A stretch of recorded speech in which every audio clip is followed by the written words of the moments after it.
The situation surrounding Jacksonville rapper Yungeen Ace has recently taken a troubling turn, with federal authorities now actively targeting him in connection to the passing of fellow rapper Julio Foolio.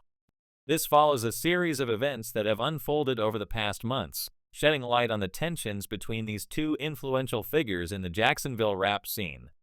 In a significant move, Yungeen Ace has effectively disbanded his affiliation with ATK, tweeting, "Ain't no such thing as ATK no more," and sharing a message on Instagram declaring, "No more talking about it. It's gone and over with."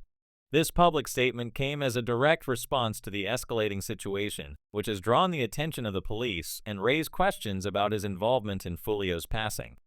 In his Instagram video, Yungeen Ace emphasized his frustration, expressing how people constantly talk about the situation, yet fail to take action or even get their feet wet. His tone was one of anger and disbelief, as he lashed out against those he felt were simply spectators in a situation that had already escalated to dangerous levels.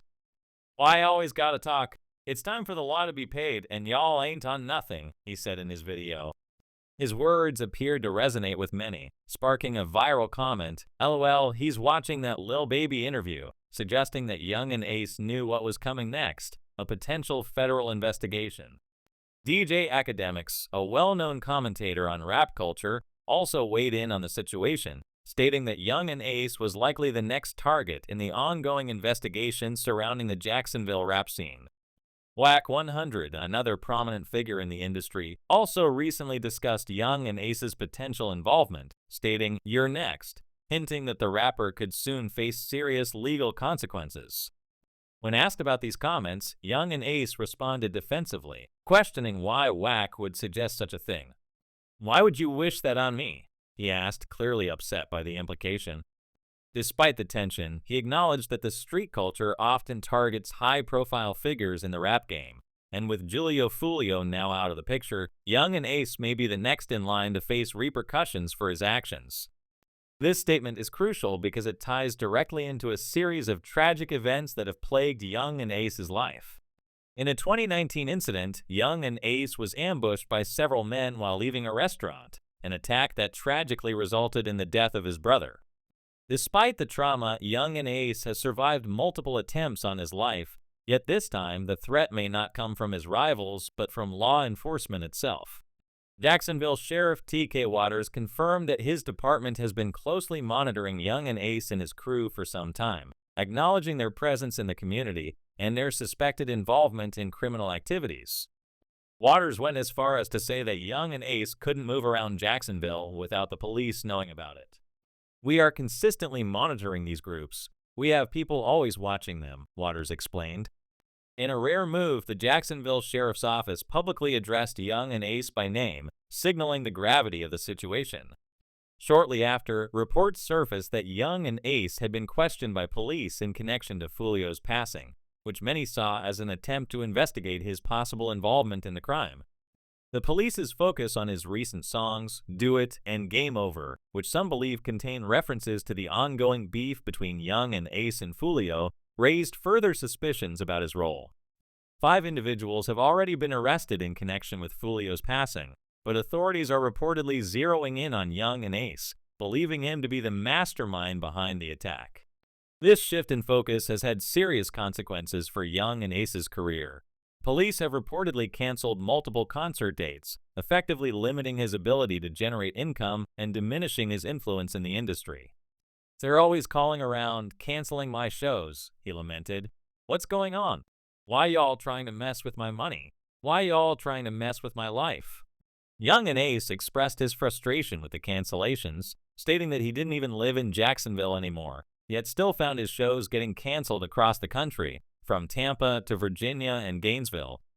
The repeated cancellations, combined with the ongoing investigation, suggest that law enforcement is not only targeting him for his involvement in Foolio's passing, but also trying to restrict his career and public presence. A disturbing leak has further complicated the situation, as a video surfaced online in which an individual claimed responsibility for the attack on Foolio, alleging that Yungeen Ace put a $10,000 bounty on the rapper's head. This would place Yungeen Ace in a position similar to that of Lil Durk, who faced similar accusations in the past. The claim, if true, would make Yungeen Ace a key figure in the case, as the authorities could charge him with being the mastermind behind a targeted attack. In the video, the individual admits to carrying out the attack on Foolio during his birthday celebration, explaining that Yungeen Ace had grown tired of Foolio's constant dissing and decided to take matters into their own hands by paying for the hit. "I did that, I handled it, because Ace had that money on his head," the individual states, referring to the $10,000 reportedly placed on Foolio. This revelation has cast a dark shadow over Yungeen Ace's career, as the police now have additional evidence linking him to Foolio's passing. Further investigation revealed that Foolio's birthday celebration in Tampa had been marked by a series of mistakes that ultimately led to his downfall. Foolio, in an attempt to promote his event, posted the address of his Airbnb as well as details about his plans for the weekend, revealing too much information on social media. This allowed his rivals to track his movements and prepare for the attack. The night of the attack, Foolio was seen enjoying himself at a club, where he once again shared his exact location on Instagram. This proved to be a fatal mistake, as it gave his rivals ample time to plan and execute their retaliation. At around 4 a.m. after leaving the club, Foolio and his crew were ambushed in the parking lot of a nearby Holiday Inn.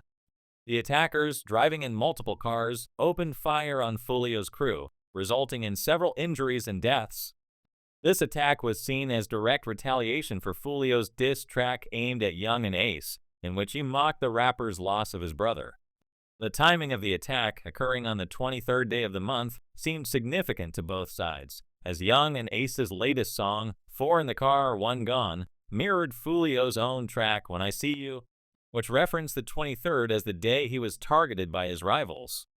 In the aftermath of the attack, Yungeen Ace dropped his own diss track, Do It, which further inflamed tensions between the two rappers. His right-hand man shared a cryptic message on Instagram, quoting King Von's infamous line, "Game over, we won stupid," solidifying the idea that Yungeen Ace's crew had emerged victorious in this violent feud. However, it was the police's months-long investigation that uncovered more evidence linking Yungeen Ace to the passing of Foolio. Just a month before Foolio's death, he had spoken in an interview about a potential collaboration with Yungeen Ace and his crew to create a song aimed at reducing violence in Jacksonville. The interview suggested that the two rappers were willing to put aside their differences for the sake of their community, but this idea was met with skepticism from many fans and industry insiders. In hindsight, it appears that the opportunity for reconciliation may have been too little, too late, as tensions between the two rappers continued to escalate. As the investigation into Foolio's passing continues, it has become clear that this violent cycle of retaliation and revenge is far from over. While some have expressed hope that the situation could have been avoided, others, like Charleston White, believe that Foolio's death was a result of the choices he made throughout his life. White, in particular, has been outspoken about the street culture that perpetuates violence, stating that Foolio's involvement in that culture ultimately led to his downfall. In a controversial statement, White argued that Foolio's past actions, including his disses and mocking of other rappers, played a major role in his death. He had all the time in the world to apologize, but he kept dissing people, making people's mamas cry, White said, implying that Foolio's behavior ultimately caught up with him. For White, there is no sympathy for someone who lived a violent life and refused to change. As the investigation unfolds and the legal system takes its course, the case of Julio Foolio's passing remains a cautionary tale about the dangers of street beefs and the consequences of letting personal vendettas escalate. For Yungeen Ace, the future remains uncertain as federal authorities continue to build their case against him, and the public watches closely to see how this tragic chapter in Jacksonville's rap scene will end.